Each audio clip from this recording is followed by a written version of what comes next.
D-Lo for boxing. All right, y'all. We got Dennis Ugas versus Errol Spence coming up on April 16th. Huge fight, huge showdown for the welterweight division. The winner of that fight will be one belt away from undisputed. The winner of that fight will be in the driver's seat for landing the shot versus Terrence Crawford. The winner of that fight will probably be in line for his biggest payday of his career. And definitely the biggest fight of his career. All right. Yet, we got fans who are huge supporters of Terrence Crawford, huge supporters of Errol Spence Jr. Got fans who appreciate and root for Yordenis Ugas. But collectively, when I get on YouTube and start looking at what's trending, what topics are being talked about, I'm not seeing a whole bunch of breakdowns of Yordenis Ugas versus Spence. I'm not seeing a whole bunch of recaps of interviews about Spence versus Ugas. I'm not seeing a whole bunch of talk about anticipation for the winner of that fight. Going into the Terrence Crawford fight. Mainly what I'm seeing and hearing from fans of these fighters are a bunch of negativity about how they don't think the fight's gonna happen, and they're putting it on the other guy. Spence fans saying Errol, that Errol's doing everything he's supposed to do. Errol's never lied. Errol's done this, that, the third. And if the fight don't happen, it's because Terrence Crawford being unrealistic. Terrence Crawford fans saying, Bud been chasing Errol ever since he was at 140, before he came to 147. And, he's done everything he can to get the fight. And Errol Spence Jr. is the one who decided he wants to have all these interim bouts before he can fight Terrence Crawford. And they don't believe, they think that, it's going to be another fight come up in the way. They're looking at Butayev and Stanionis fight on the same night as proof that Errol Spence Jr., should he win, is going to fight one of those guys. Or because Keith Thurman is back, he's going to fight Keith Thurman. Same thing. We got both of these bases constantly talking about Boots Ennis versus the other guy. Yet Boots Ennis is about to fight Custio Clayton. And half of these people probably don't even realize that. They're not even following Boots' career enough to realize that he has a fight coming up. All they talking about is Terrence. And it's crazy because Errol Spence Jr. has a fight. So the Terrence Crawford fans, they're talking about Errol Spence Jr. Ducking Boots, basically saying that Boots putting himself in a position as IBF mandatory or being high up the rankings is going to force Errol Spence Jr. to probably have to fight Terrence Crawford, but he doesn't want to. But at the same time, you got the Spence fans saying, well, Terrence Crawford ain't got nobody to fight. Why ain't he fight Boots Ennis?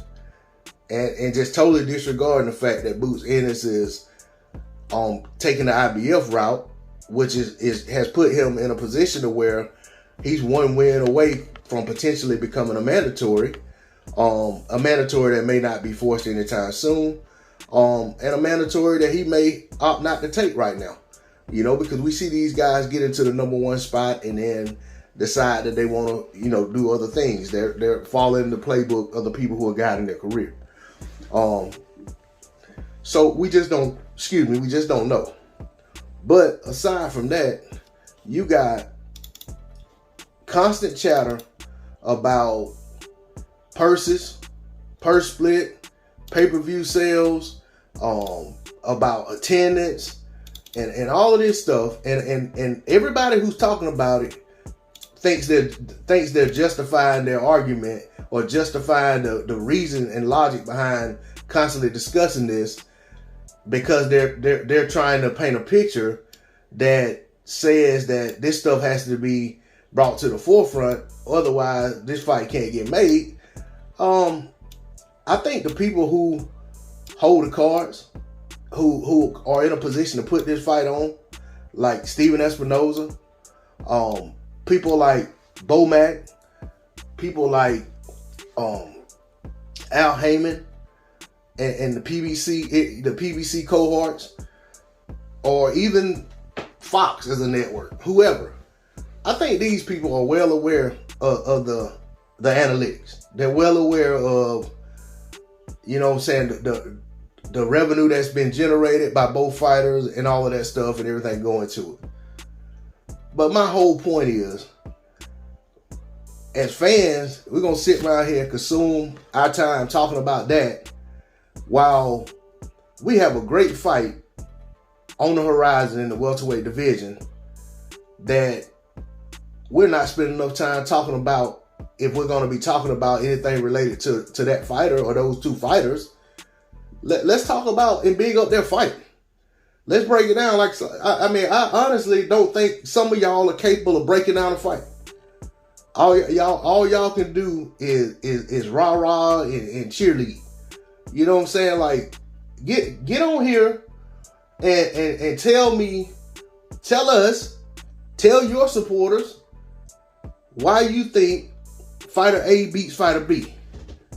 And if fighter A wins, what you want to see fighter A do next, and how bad you want to see that. Nobody want, you know what I'm saying? Like, it's ridiculous, man. Y'all get on here all the time, and all y'all want to do is almost like inciting just mass hysteria.